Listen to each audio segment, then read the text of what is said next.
Janata Dal United का कल राज्य स्तरीय कार्यकारिणी बैठक होना है। उससे पहले आज प्रदेश कार्यकारिणी की बैठक हुई। मुख्यमंत्री नीतीश कुमार के नेतृत्व में ये हुई। साथ ही साथ जो राष्ट्रीय अध्यक्ष हैं जनता दल यूनाइटेड के आरसीपी सिंह मौजूद रहे। बहरहाल इस मौके पर मीडिया से बात करते हुए जनता दल यूनाइटेड के कार्यकारी अध्यक्ष अशोक चौधरी ने कहा कि पार्टी को मजबूत कैसे किया जाए, इसको लेकर चर्चा हुई। साथ ही साथ उन्होंने कहा कि पार्टी मजबूती के साथ 5 साल एनडीए की सरकार चलाएगी। इसके साथ ही उन्होंने कहा कि जो लोग भ्रम फैला रहे हैं कि सरकार नहीं चलने वाली, उन लोगों को हम नोटिस नहीं लेते। क्या कुछ कह रहे हैं अशोक चौधरी, वो आप सुने।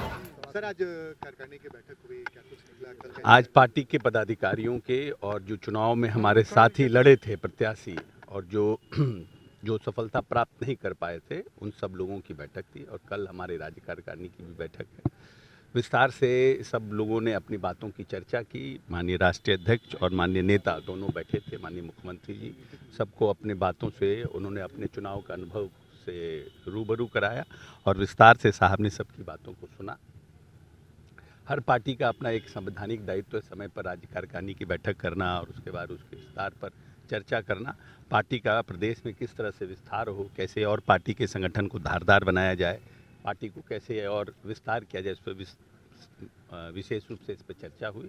और कल अब फिर राज्य कार्यकारिणी की बैठक होगी, उसमें और विस्तार से इस पर चर्चा की जाएगी। सर, मुख्यमंत्री ने अंदर कहा कि जिस समय चुनाव प्रचार कर रहे थे, जब आते थे कार्यकर्ताओं से जब फीडबैक मिला था, तो उसी समय एहसास हो गया था कि कुछ गड़बड़ होगी। ये बात आज इन्होंने क्यों कही? और ये ऐसी बात माननीय नेता ने नहीं कही। ये हमको नहीं लगता है कि आपको कहीं सही जानकारी है।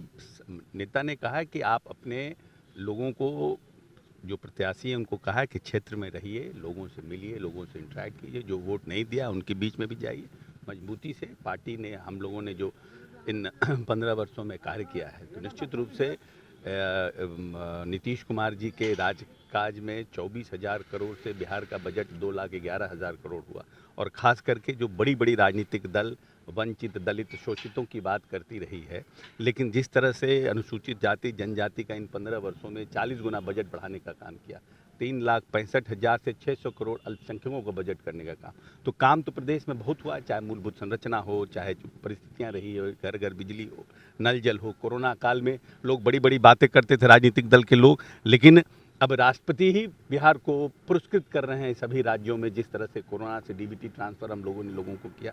तो उन सब की चर्चा हुई और माननीय नेता ने सबको कहा है कि अपने क्षेत्र में मुस्तैदी के साथ रहें। क्षेत्र में जनता के बीच जिन्होंने वोट दिया है, नहीं दिया, उन सबके बीच जाकर कहा है कि आप लोग किए गए विकास कार्यों को लेकर के क्षेत्र में जाइए और 5 साल तक हम कहीं हिलने वाले नहीं।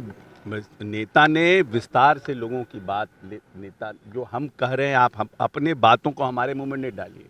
हम जो कह रहे हैं, नेता ने लोगों को कहा कि आप जनता के बीच में रहिए, जनता के बीच में लोगों का ध्यान रखिए।